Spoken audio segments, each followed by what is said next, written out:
Well, because fortunately the organising committee is made up of people who are well informed in East Asian and Chinese culture and traditions, and they were sufficiently in the know to realise Tai Chi is an effective martial art if it's understood and trained that way. And they, of course, some of them knew me personally, knew my record and knew my work of research and training in Tai Chi and other martial arts, as well as my training in Buddhism and understanding of Chinese language and some Japanese. And I guess they figured I was the right guy for the job and would be in the right position to arrange those contacts and put that team together. So I think they knew what they were doing. Okay.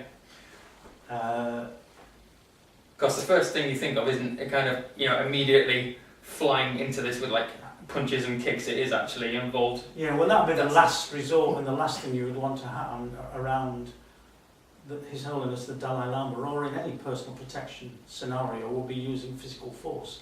That's really a sign that something has gone seriously wrong. We never had to. We had people with, and again, this is the grounding and sunken relaxation and refining of attention and focus.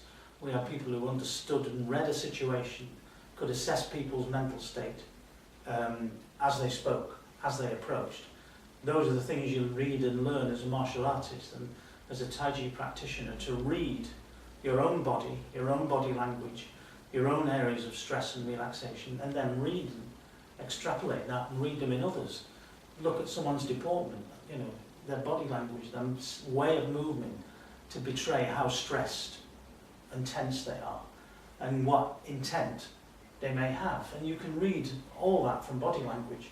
And my team, were trained specifically in those skills, in their martial arts background, in their, clinical backgrounds and psychiatric training backgrounds, and nursing and medical backgrounds.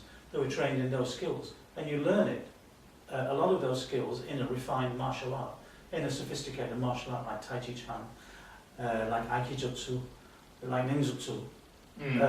Because the last thing you want to be is throwing kicks and punches and pulling out weapons. You want to stop it before it happens. And if you look at the scenarios, the preventative scenarios of most of the martial arts stories of the masters revolve around stopping violence, stopping a fight, preventing it ever breaking out. There are some of them are in my book, Buddhism, Skillfulness and Mastering Life. A particular episode occurred with one of my team in defending His Holiness, and he diffused a whole potentially explosive, dangerous conflict situation by his correct reading of it and his use of subtle cues and body language and extremely sophisticated use of language. A Tai Chi, a tea master used the same to diffuse a fight with a samurai by cleverly using his tea studio when the samurai came in spoiling for a fight and aiming to do damage seriously with both swords. The tea master, as I tell in the story in Buddhism, Skillfulness and Mastering Life, says, oh yes, come in and sit down and I'll make the tea and go through the ceremony and all will be well and blah blah blah blah. And then he deliberately knocks over the brazier, so there's ash and coal flying all over the place, fumes everywhere. There's a guy, the samurai's sword, as he laid down in front of him, was covered in ash and all kinds of crap from the tea brazier. And there's water flying everywhere. Oh, I'm sorry, the place is in flames. the tea master sort of, let's go, the place is going to go up in flames. We're talking about, a little Japanese style rattan hut and rush floor. Oh, quick, outside, quick, oh, terrible, oh, I'm sorry, look at your sword. It's covered in, I'll clean it for you. So he's cleaning the samurai's sword. He's actually disarmed the samurai. He's got his sword. The worst, what do? You lose your weapon to an opponent. The samurai's blown it.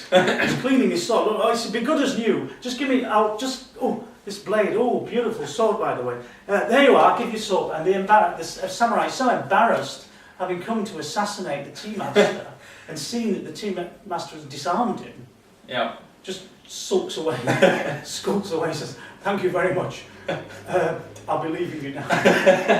That's how to diffuse a situation. Good idea. Good story. And prevent your own assassination. Handy, always handy. Yeah. No violence involved, no conflict, just a messed up tea studio.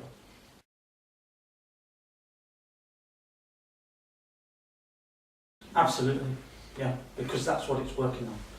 And it's saying, you know, this is the Tai Chi classics, you know, the best fighter is not angry. So you don't give way to anger. And particularly in a conflict, potentially violent situation, at least the worst thing you can do, because you're immediately going to tense up. And Tai Chi is the opposite of that. It's saying relax.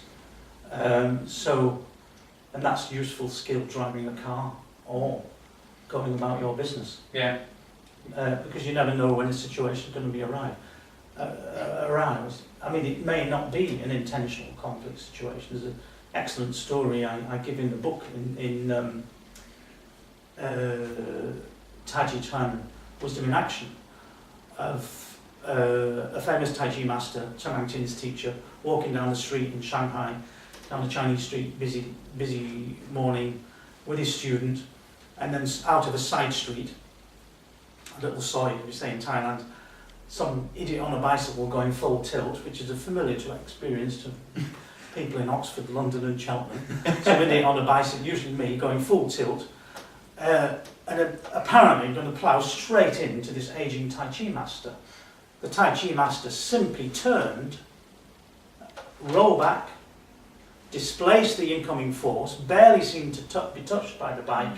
The bike goes spinning in a heap, the rider spinning off, the Tai Chi master rushes up, helps him up, says, "Oh, I'm sorry, are you okay? Is your bike all right?" Yeah. It came from nowhere, and he dealt with that attack, what is in effect an incoming force, not an intentional attack. It's the same principle. Roll back, displace the energy, wasn't touched, wasn't hurt, wasn't injured. He also managed to roll the bike in that split millisecond away from his student, Chen Manqing, who was standing on his shoulder, by his shoulder. Not bad. I mean, the guy was probably then in his 70s. Yeah. So it is a useful life skill, particularly if you're going around the streets with mad cyclists coming from all directions. That's great. Thanks for answering all those, Stuart. It's very illuminating. I know I had a few perceptions of Tai Chi and martial arts in general that have changed because of that. We hope you liked it. We hope you thought it was informative. We hope you may benefit from Stuart's answers. We hope you benefit from the book. Thanks for joining us, and we'll see you soon. Thanks. Thank you.